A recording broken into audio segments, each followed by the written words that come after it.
Mi trabajo se titula En este pueblo sí hay ladrones. Entre 1888 y 1891, Manuel Paino, quien entonces residía en Europa, primero en España y luego en Francia, escribió Los bandidos de Río Frío, obra monumental en todos los sentidos del término, tanto por sus más de 2000 páginas como por la multiplicidad de tramas que desarrolla. Aunque los datos exactos sobre la difusión de esta novela son escurridizos, es probable que haya circulado primero por partes, mediante sucesivos folletines impresos en Barcelona, pues en el capítulo final el autor alude al enojo de algunos lectores por el hecho de que él hubiera interrumpido temporalmente su relato. Haya sido difundido o no como folletín, sin duda la novela apelaba a un recurso proveniente de este género, el suspenso, que permite dejar pendiente un relato e intercalar otro, siempre manteniendo el interés del lector. No es casual que Paino escribiera su obra en España, donde la novela de folletín había alcanzado éxito, gracias al ingreso a la cultura letrada de un buen número de artesanos y obreros, cuyo nuevo poder adquisitivo les permitía comprar las entregas periódicas, las cuales tenían un precio más asequible debido al creciente mercado editorial y al avance en los procesos industriales de impresión. En su edición como libro, los 2 tomos de la novela, en cuya portada no se consigna el año exacto, fueron lanzados en Barcelona bajo el heterogéneo título de Novela naturalista, humorística, de costumbres, de crímenes y de horrores. En ella, el autor, identificado simplemente como un ingenio de la corte, quiso compendiar el panorama social, cultural, político y lingüístico del México decimonónico que había conocido. Paino rememora ese periodo nacional desde una distancia no solo geográfica, sino temporal, pues media un largo lapso cronológico entre el momento de escritura de la obra y sus referentes de carácter histórico.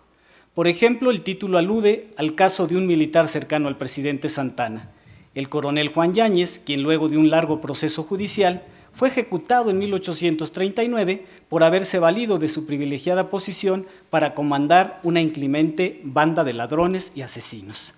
Como hubiera dicho Carlos Monsiváis, cualquier semejanza con el presente es una mera coincidencia, cortesía de la realidad más que de la voluntad del autor. Pero este es solo un eje de la novela, en la cual se entrecruzan infinidad de tramas y protagonistas. Sospecho que la nostalgia de Paino por su lejano país exacerbó ese afán costumbrista, porque la historia de la cultura mexicana no registra ninguna novela que abarque tan variados estratos socioculturales y que describe en detalle tantos usos y costumbres. A tal grado es visible esta intención totalizadora que con su característico humor, Carlos Monsiváis, al enumerar la vasta tipología de personajes que intervienen en Los bandidos, dice: y solo se quedaron fuera de la novela los de los siglos venideros o anteriores. Los bandidos de Río Frío no concitó la recepción entusiasta de sus primeros comentaristas, pero sí triunfó entre el público general. Poco benevolentes al juzgar las aptitudes literarias del autor, de hecho algunos críticos se limitaron a destacar la riqueza léxica de la novela, sobre todo por su abundante cantidad de mexicanismos, incluidos de inmediato en el diccionario de García y Casbalceta, que después sería la base del famoso diccionario de Santa María. Como señala Margot Glantz, la novela tuvo que esperar largo tiempo antes de ser aceptada por la crítica, y solo a principios del siglo XX algunos escritores eminentes empezaron a elogiarla, por ejemplo, Federico Gamboa. No obstante este primer proceso de reivindicación, a mediados del siglo XX, Castro Leal emitió un lapidario dictamen sobre el lenguaje y el estilo de la novela. La prosa de Paino es, a pesar de sus abundantes mexicanismos, pobre de léxico y poco variada en recursos sintácticos. Casi no conoce más medio de aglutinación del párrafo que la conjunción copulativa. Más ponderado y certero, en cambio, me parece el juicio de un contemporáneo nuestro, Carlos Monsiváis, quien sagazmente invoca la probada eficacia narrativa del texto, además de que enfatiza su sorprendente vigencia, tanto en su lenguaje como en la realidad que representa de modo literario. Cito: hay en Los bandidos de Río Frío eficacia narrativa, riqueza sociológica, abundancia de personajes y, en los lectores mexicanos, que son casi todos sus lectores, la sensación cultural, lingüística, política, de hallarse en un mundo a fin de cuentas conocido. Vocablos de más o de menos, el idioma es el mismo, y así varíen extraordinariamente, las situaciones continúan siendo reconocibles. La más obvia, las alianzas entre el poder y el delito. Por mi parte, me pregunto si acaso la pretendida pobreza retórica denunciada por Castro Leal no podría endilgarse también a la prosa de otro grande de nuestra historia literaria, Bernal Díaz del Castillo. Creo que en ambos casos los autores optaron por un narrador que mediante su aparente impericia retórica exhibe su sorpresa frente a un universo desbordante y que es per se inabarcable. Ahora bien, en el prólogo del autor con que abre Los bandidos, Paino describe su objetivo central en estos términos. De los recuerdos de la triste historia del coronel Yáñez y de diversos datos incompletos, se ha formado el fondo de esta novela, pero ha debido aprovecharse la oportunidad para dar una especie de paseo por en medio de una sociedad que ha desaparecido en parte, haciendo de ella, si no pinturas acabadas, al menos bocetos de cuadros sociales que parecerán hoy tal vez raros y extraños. Así pues, pese a la ostentosa portada, donde inicialmente se califica la novela como naturalista, sin duda la corriente literaria dominante en ella es el costumbrismo. Por ello, resulta un tanto extraño que una obra de esa índole se haya divulgado primero entre el público español, el cual apenas comprendería muchos de los referentes culturales y lingüísticos del texto, si por fortuna lo atraía una trama tan local y abigarrada. En el fondo, Paino se enfrentó en su obra al más antiguo problema epistemológico: cómo hacer que los otros, en este caso los españoles, comprendieran referencias que no derivaban de una experiencia vital compartida. Pues como dice el narrador del Aleph en un trance análogo, todo lenguaje es un alfabeto de símbolos cuyo ejercicio presupone un pasado que los interlocutores comparten. En primer lugar, sospecho que el contacto directo de Paino con España sirvió para atenuar previas y denigratorias alusiones suyas a esa cultura, como había hecho en El nombre de la situación, novela de 1861, donde el peninsular Fulgencio García viaja a la Nueva España por sugerencia de su padre, quien le aconseja: no hay que llorar, te va a México a coger oro y plata. Tan luego como llegue, si el señor virrey te lo permite, va mirando donde pisa. La piedra que veas de oro, te la guardas. La de plata la deja para lo criado y lo marinero. La dificultad epistemológica a la que se enfrentó el autor rebasa, obviamente, el aspecto lingüístico, pero en este nivel se manifiesta de modo más patente. Por ejemplo, resulta imposible saber qué se imaginaba un lector español de fines del siglo XIX al ver el retrato de una humilde casa mexicana, amueblada con 4 o 5 buenos petates, un tinajero, varios tecomates y guajes, 2 metates, cántaros, cazuelas y ollas de barro, ayates y chiquihuites. Para paliar inconvenientes de este tipo, Paino decidió, quizá en consulta con su editor, añadir al texto narrativo 2 elementos complementarios. A, una serie de notas al pie de página, explicando cuestiones históricas, geográficas y lingüísticas de México. B, una breve lista final o glosario de voces mexicanas que, se argumentaba, no eran todavía adoptadas por la Real Academia Española. Aunque no está claro cuál fue el criterio para ubicar una información lingüística en una nota a pie de página acompañando al texto o bien en la lista final, me atrevo a postular la hipótesis de que ambos elementos corresponden a distintos estadios del proceso de escritura e impresión. Así, postulo que las notas a pie de página fueron formuladas para servir en cada entrega parcial de la novela en el formato de folletín. En cambio, la lista final fue sumada después, es decir, cuando las entregas individuales se juntaban para armar un volumen unitario. El glosario consta de escasas 66 voces con su respectiva explicación. Me temo que algunas de ellas serían una delicia para los actuales lexicógrafos profesionales, como cuando se afirma que las tortillas son una especie de galletas que se hacen con el maíz. Y aunque luego se proporciona en detalle el proceso de su elaboración, la entrada culmina con una descarada frase chauvinista: es una especialidad en México y que constituye el alimento principal de la clase indígena y de la gente pobre, y mucho más sano que las diversas preparaciones que hacen con el maíz los campesinos en Italia y en algunas partes de España. Debido a las estrechas dimensiones de esta lista, así como por su carácter de glosario separado del resto de la obra, tal vez sea más productivo centrarse en las notas a pie de página. Estas tampoco son muy copiosas para una obra de tal magnitud, pero sí aportan indicios del tipo de referencias que el autor consideraba ajenas a los lectores no familiarizados con la cultura mexicana. Aunque muchas notas aclaran el sentido de palabras extrañas al dialecto peninsular, esto no se hace de forma sistemática, pues hay mexicanismos sin comentario alguno, mientras que en otros la información semántica solo se ofrece después de que la palabra ha aparecido por vez primera.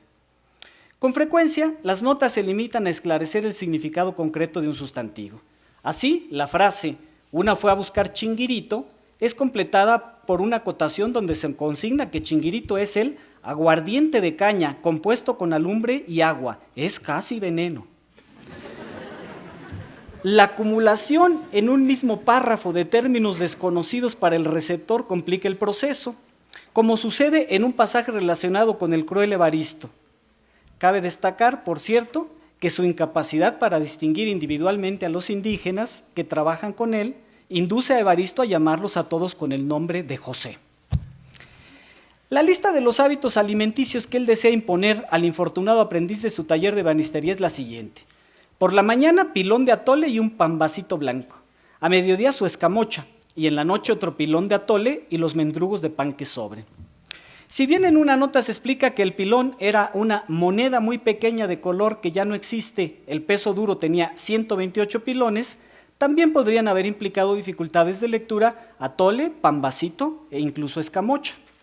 A lo largo del texto no se indica cuál es el significado de la primera palabra. La segunda solo se entiende muchas páginas después, cuando aparece la frase "un trozo de pambazo", cuyo segundo término se define así en una postilla al texto: pan de figura oblonga, hecho con harina común o salvado, que es más barato y consume la gente pobre en México.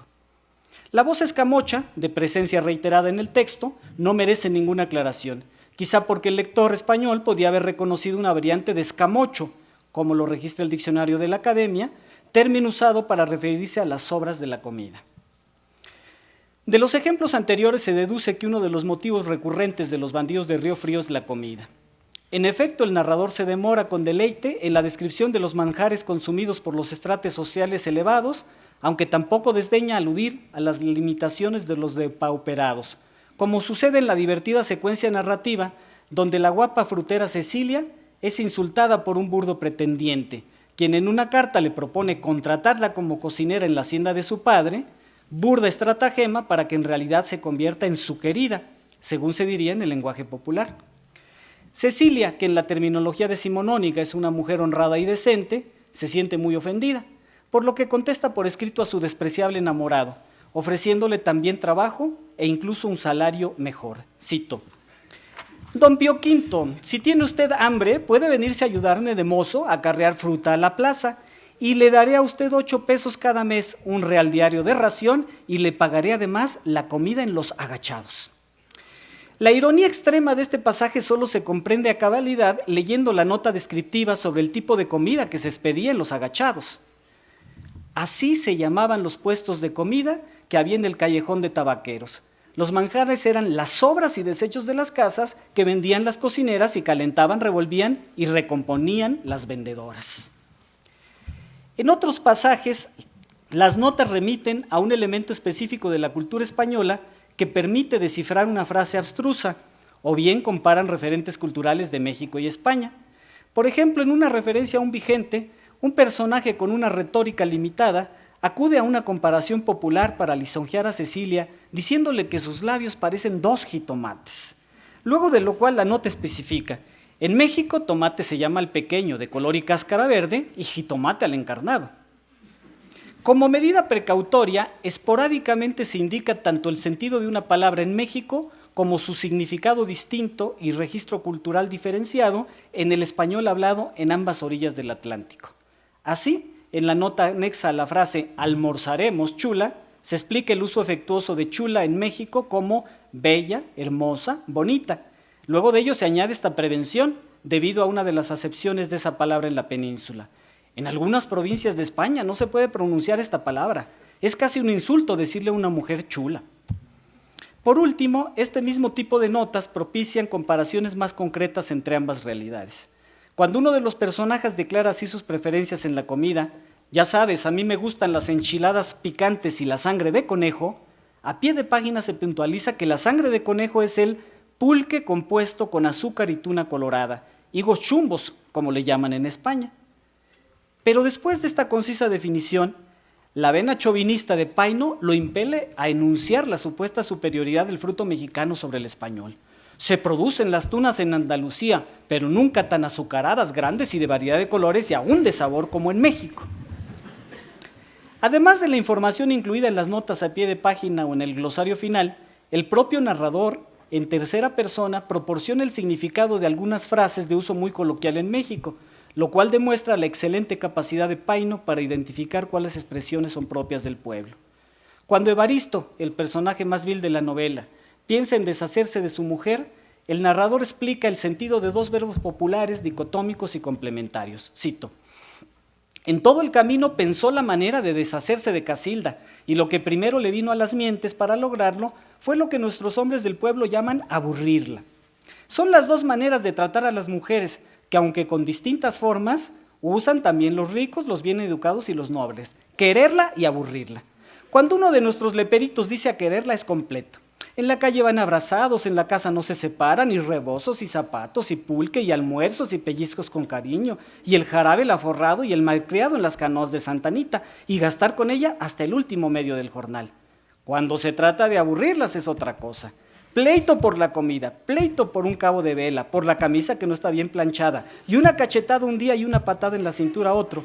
Y además malentendidos, porque el jornal lo gastan en la calle y exigen los alimentos como si diesen dinero para comprarlos. No cabe duda, como dice Monsiváis, que poco ha cambiado México. De hecho, con este tipo de explicaciones generales, tanto para el público mexicano como para el peninsular, se reconoce que los destinatarios últimos de la novela no pertenecen a los estratos bajos de la sociedad mexicana, cuyos miembros, amén de no saber leer y escribir, no necesitarían una descripción del significado de dos verbos que de seguro les serían familiares. Fiel a la tendencia costumbrista de los bandidos, a veces el narrador de la novela se dispersa en su intento por explicar el sentido de una palabra de uso muy local, como sucede cuando detalla los orígenes de la simpática frutera Cecilia, quien, dice, era hija de una trajinera. Y esta palabra necesita una especial explicación. Las lagunas del Valle de México, los canales de Chalco, de la Viga y otros son surcados por embarcaciones todavía en el estado que tenían cuando Hernán Cortés peleó con sus bergantines en estos sitios pintorescos y memorables. Las chalupas, angostas y largas, pueden apenas contener una persona sentado de pie remando, pero con la condición de guardar perfecto equilibrio, pues el menor movimiento hace volcar la ligerísima embarcación, que parece más bien hecha para regatas. La canoa común es de dos popas planas, de modo que corta el agua y gobierna con dificultad. Sus dimensiones son comunes y sirve para conducir carga. Las trajineras son ya otra cosa. Es como si dijéramos los navíos de tres puentes de esta primitiva marina. La popa y la proa de las trajineras vienen cargadas de pilones de azúcar, tercios de panocha y piloncillo, de millares de naranjas y limas y de racimos de plátanos. Como estas producciones son de la tierra caliente, suelen estar acompañadas de alacranes, de mestizos, del fabuloso escorpión y alguna que otra culebra que, buscando calor o leche, si alguna pasajera va amamantando a algún chiquillo, le hace compañía toda la noche. A propósito, he extendido esta cita para dejar un testimonio fehaciente del estilo usado por el narrador en tercera persona que controla el argumento, quien procede de forma acumulativa, por círculos concéntricos que, si bien no siempre se dirigen a un fin unitario, contienen una cantidad de información impresionante. En el caso anterior, es curioso constatar que después de ese largo e informativo periplo, el narrador olvida decir algo elemental, que Cecilia es hija de una trajinera solo en sentido figurado, porque su madre había sido dueña de un navío conocido con esa denominación. Es decir, en una traslación metonímica popular, el nombre del objeto se aplica al propietario de este. Ante la imposibilidad de seguir desgranando los numerosos ejemplos de la novela, deseo completar este recorrido, necesariamente breve y discontinuo, intentando valorar la capacidad creativa de Paino en este nivel verbal que ha sido el eje de mi exposición. Para ello acudo a Mariano Azuela, quien al comentar la obra de Luis Inclán, elabora esta graciosa comparación basada en una inversión de los referentes culturales comúnmente aplicados en Occidente. Cito: suele negarse que el lenguaje popular tenga real valor como expresión del alma de nuestro pueblo. Evidentemente, para el que no conoce a nuestras clases bajas ni sus locuciones, tiene tanto de expresivo como puede tenerlo la lengua griega para el indígena que vende chichihuilotitos fritos. Más allá de que Paino haya compartido o no la idea romántica de que una nación posee un alma nacional visible en sus expresiones verbales populares, es obvio que los variados registros de los personajes demuestran su extraordinaria capacidad creativa. En última instancia, en el ámbito lingüístico, su novela opera de modo paralelo a los otros niveles que la constituyen, pues proporciona una inmensa cantidad de información que nos permite reconstruir literariamente nuestro pasado. Por todo ello, ¿acaso no sea absurdo concluir que con Los bandidos de Río Frío, Paino escribió la mejor historia del siglo XIX mexicano que hasta ahora poseemos? Muchas gracias.